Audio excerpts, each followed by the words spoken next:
Olá, povo de Deus, trazer uma palavra para a nossa meditação. A paz do Senhor para todos, todo o povo de Deus que estão me assistindo nesse momento. Eu quero trazer uma palavra para nossa esperança, para nossa alegria, nossa fé, nossa comunhão, nosso prazer na lei de Deus, para nos trazer aqui uma reflexão da bondade e da generosidade de Deus. Mateus capítulo 6, e o versículo 33 diz assim: mas buscai primeiro o reino de Deus e a sua justiça, e todas estas coisas vos serão acrescentadas. Pense nessa palavra.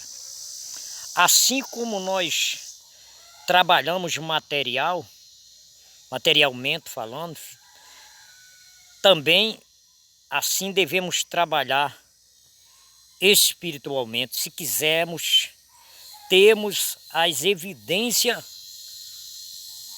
do reino de Deus, conforme diz Jesus para nós, conforme promete Jesus, a ação divina. Se nós trabalharmos, você vê que todos nós queremos alcançar bênçãos de Deus, porque a Bíblia Sagrada, ela nos influencia para isso. É o próprio Deus. Eu fico pensando, quando Deus chamou Abraão, a primeira coisa que Deus faz é a promessa, né? Vai lá e você vai ver a chamada em Gênesis capítulo 12. Quando Deus chama Abraão, Deus faz promessa para ele, né? Deus promete a ele aquilo que ele não tinha, Deus prometeu para ele. A honra que ele não tinha, Deus também prometeu honrá-la a ele. Então, se nós realmente servirmos a Deus conforme a palavra de Deus nos recomenda, se nós servirmos a Deus da mesma maneira como a palavra recomenda e pede de nós, então teremos a mesma recompensa de Deus. Quando você trabalha materialmente, fisicamente falando, né, as pessoas se esforçam e lutam para conquistar. De acordo com a inteligência do ser humano e com o esforço que ele faz, o investimento que ele faz nessa vida, as batalhas que ele enfrenta para sobressair, para se tornar uma pessoa com uma qualidade de vida melhor, e eles conseguem muitas vezes, alguns perdendo o equilíbrio no meio de tudo isso, mas o bom é manter sempre equilíbrio.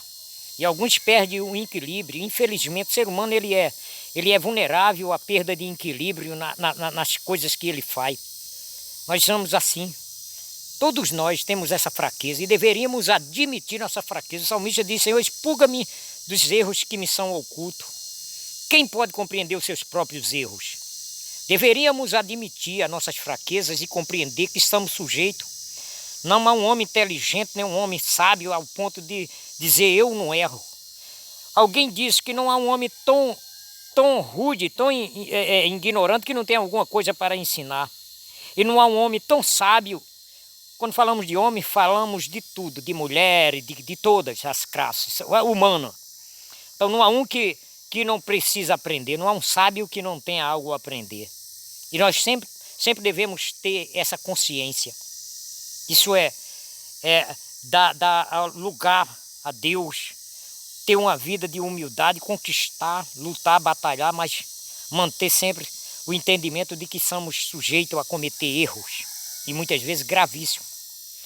Então, aqui eu vejo que quando nós trabalhamos, as pessoas costumam querer resposta de Deus, mas não faz o que a palavra manda, né? As pessoas pedem muitas vezes e depois desistem. A Bíblia diz: pedis, no capítulo 7, o versículo 7, diz: pedis, dá-se-vos-á, buscais e encontrareis, bateis e abre-se-vos-á. Porque aquele que pede recebe, e o que busca encontra, e ao que bate se abre. A pessoa desiste fácil, né? Faz um ano que eu oro com a minha esposa, vai fazer um ano com a minha família, 3 vezes ao dia. Eu estou dizendo isso aqui para motivar você. E há poucos dias eu vi milagres acontecer, começou a acontecer milagres na minha casa, milagres extraordinários. Não milagre de riqueza, mas coisas grandes que Deus tem feito. Um dia eu falei com Deus: Deus, Eu estou orando o que está acontecendo, Senhor. Eu quero coisas. E comecei a falar para ele eu queria saber de algo sobre a minha oração, o que é que está acontecendo. E ele disse assim para mim: você está tendo dificuldade com o pecado? Eu disse: não. Você tem pecado na mente, vive pecando? Não. Você tem caído em tentação? Eu disse: não. O pecado para você não está dando trabalho nenhum quase, né, rapaz? Você está vencendo o pecado, você não sente nem o pecado mais te perseguindo. Você não é vencido por nenhuma tentação mais, as coisas do mundo não te interessam mais.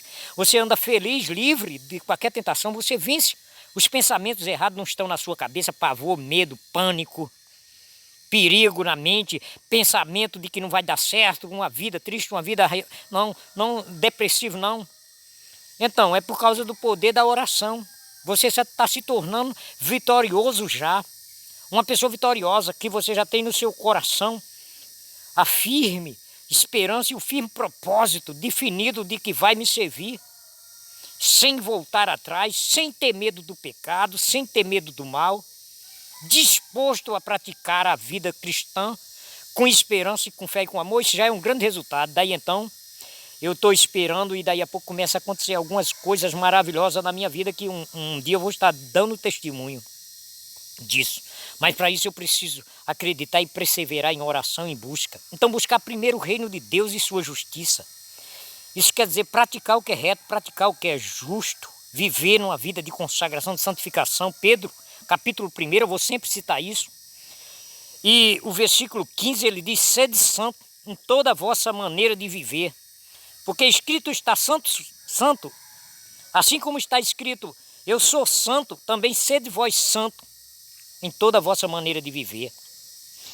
No mesmo capítulo 1 de 1 Pedro, e o versículo 22 diz: purificando as vossas almas na obediência à palavra da verdade. Isso quer dizer que a gente somos purificados através de uma obediência, de uma vida de submissão, levar a sério o Evangelho de Jesus, viver uma vida de separação desse mundo, afastar-se das coisas desse mundo e não se afastar dos propósitos divinos, porque na contramão do mundo nós encontramos a mão de Deus. Quando andamos na contramão desse mundo, nós encontramos a mão de Deus. Essa é a palavra de Deus para você.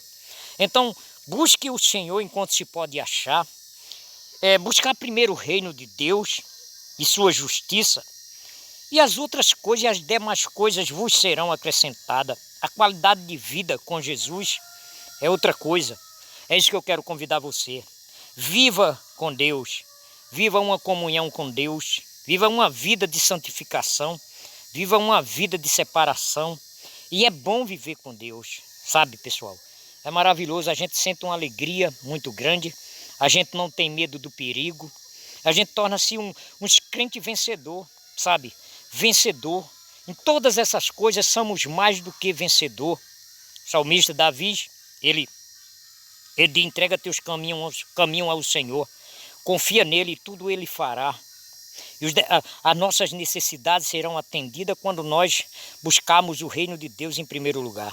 Conseguir fazer isso, conseguimos ter uma qualidade de vida bem melhor, viveremos bem melhor. E é isso que eu quero passar para você. Pense nessas palavras, mas tenha uma vida separada, purificando nossos lábios, falando o que é reto, o que é justo, procurando disciplinar a nossa vida, viver uma vida de disciplina, viver uma vida de cuidado, de esforço e de trabalho, porque também exige um trabalho. Jesus diz: trabalhar não pela comida que perece, mas pela comida que permanece para a vida eterna. O salmista diz no Salmo 89 e o versículo 48, que homem há que viva e não veja a morte, ou que livre a sua alma do poder do mundo invisível. O mundo invisível existe, ele é influenciador e ele está em evidência, tanto do bem quanto do mal. Estamos cercados de uma nuvem de testemunha, uma grande nuvem de testemunha, tanto do bem quanto do mal, que nos assiste de noite e de dia. Estamos com uma plateia de anjos torcendo por nós para que nós sejamos vencedor nas pelejas, nas lutas, nas tentações do mundo, nos momentos difíceis da vida, nas provações, para que nós sejamos aprovados e não reprovados. Uma coisa é você passar pela prova e depois receber a nota do céu como aprovado, não como reprovado. Tem pessoas que vivem na prova a vida inteira, porque são reprovados a vida inteira.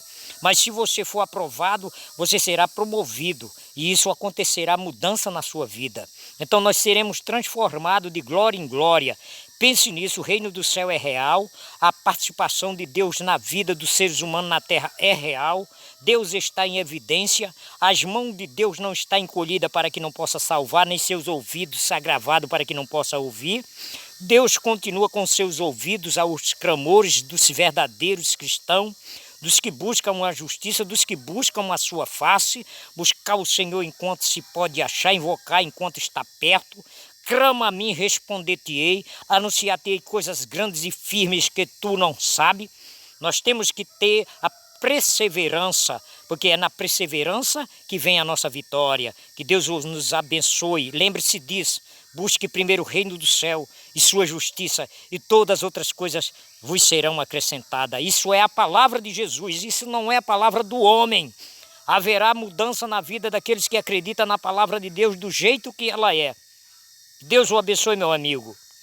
Pense nessa palavra, meus amados.